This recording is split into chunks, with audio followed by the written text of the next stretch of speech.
Mga kabataan, OFWs at mga tunay na patriot, kapapasok lang, malakas at malinaw ang sinabi ni former Senate President Frank Drilon. VP Sara, pinakamalakas na contender para sa 2028.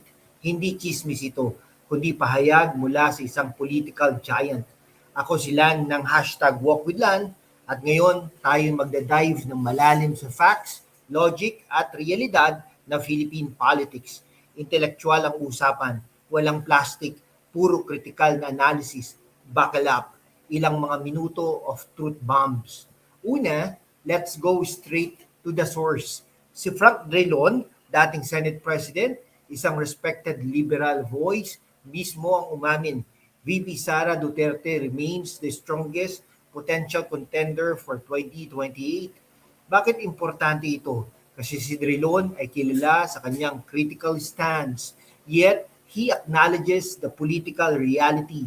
Sara has massive grassroots support, especially from Mindanao and Visayas. Sa mga kabataan at OFWs, Drilon urges opposition to unite against her, which ironically proves how formidable she is. Waiting nga kung kailangan nilang magkaisa laban sa kanya, ibig sabihin malakas talaga siya. Critically speaking, sa panahon ng political dynasties at drama, si Sara embodies continuity of tapak at malasakit. Her focus on education, health, and anti-drug efforts with results speaks volumes. Data from past elections show Duterte's strong voter base, mga kaibigan. Para naman sa mga kabataan, si VP Sara ang leader na hindi natatakot magsalita ng totoo sa kabila ng impeachment attempts na nanatiling matatag. Drilon himself noted she might have better odds in Senate trial. Mga OFWs, imagine ninyo a president who understands your struggles, remittances fuel our economy, yet government support can improve. Sara's style is hands-on, like her father. Sa gitna ng inflation at global tensions, kailangan natin ng leader na may experience at public trust. Kahit early show her dominance, ang ibang politicians puro salita. Si Sara, aksyon. Parang power bank na reliable kahit long hours tulad ng Ugreen fast charger na trending sa Lazada. Mga kababayan, habang nasa biyahe kayo bilang mga OFWs, kailangan nyo ng reliable tech. Check out Bavin Power Bank and Ugreen Chargers sa Shopee or Lazada. Fast charging para di malobat ang koneksyon nyo sa pamilya. Ngayon, ang malaking tanong, ano ang sabi ng INC? Sa gitna ng political noise, ang Iglesia ni Cristo, kilala sa disciplined black voting at moral stance, ay nagsasalita sa pamamagitan ng kanilang actions at past endorsements.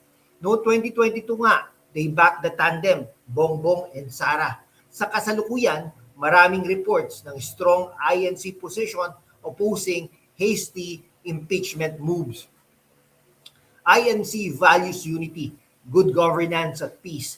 Their voice resonates with millions, including youth turning to faith amid chaos. Black voting matters in tight races.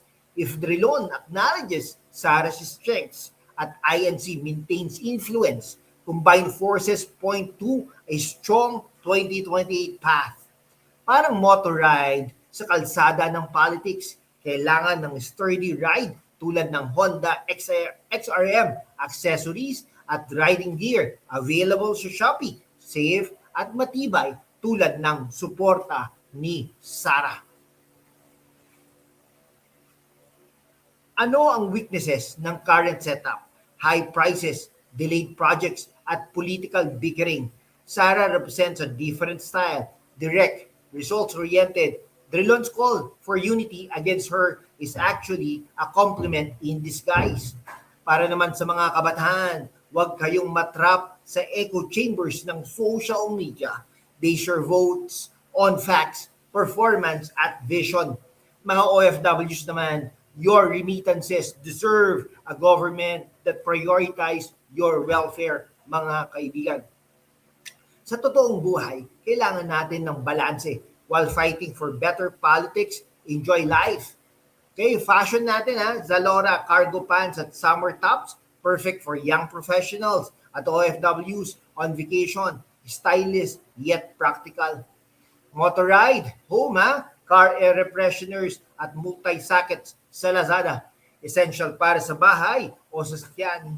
Power banks for long calls home, Shop Smart via Shopee, Lazada, Zalora, supports local sellers too, mga kaibigan. Mga kababayan, sa mundo kung saan ang kasinungalingan ay nangingibabaw, ang katotohanan ng unang sinisikil. Pero kasama kayo, magpapatuloy tayo sa laban, walang takot, walang kinikilingan, at laging handa para sa bayan. Sumali na sa aking YouTube channel membership sa hashtag #WalkWithLan at tulungan natin ang channel na maabot ang 100,000 subscribers. Ang inyong suporta, ang susi sa kalayaan natin para ipagpatuloy ang pagbabalita ng katotohanan. Salamat at kita-kits sa laban. Mga kabataan at OFWs, huwag nating hayaang matapos ang usapan sa simpleng suporta lang. Tignan natin ng malalim ang vision for 2028, kung saan si VP Sara ang susunod na presidente, backed by the political realism na binigay mismo ni Frank Drilon. Intellectually speaking, si Drilon ay hindi ordinaryong politiko. Siya ay isang seasoned statesman na kilala sa kanyang sharp legal mind at institutional knowledge.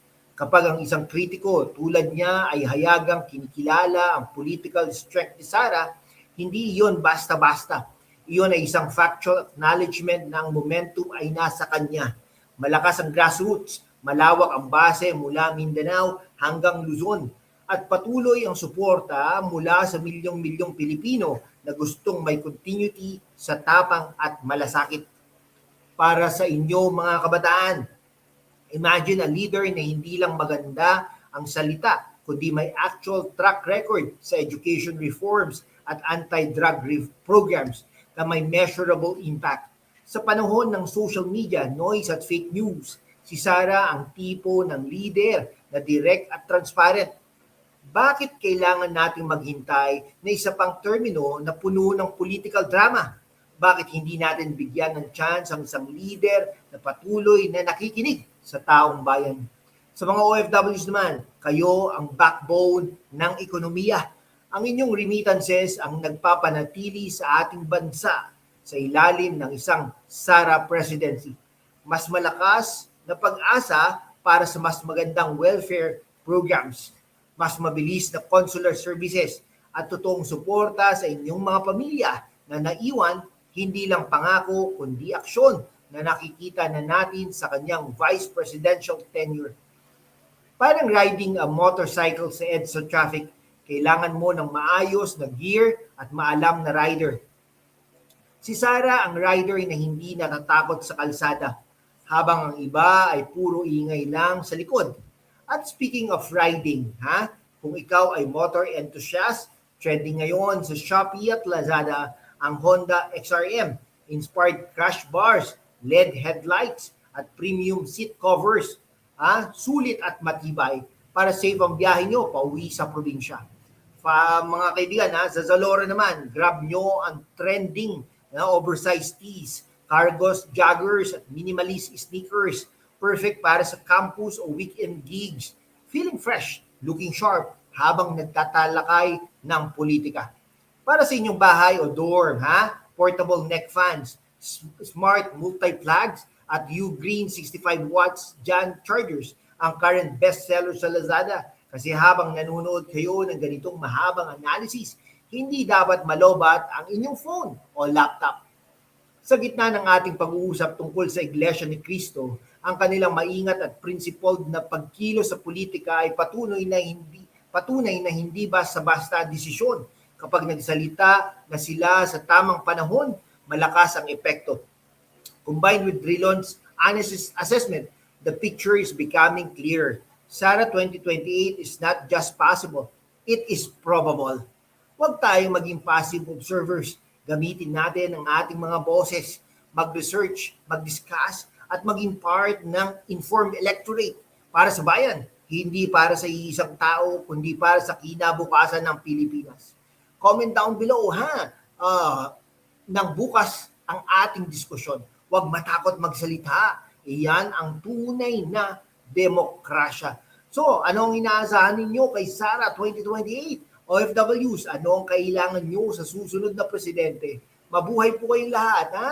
Hanggang dito na lang po. Paalam at mabuhay po ang Pilipinas.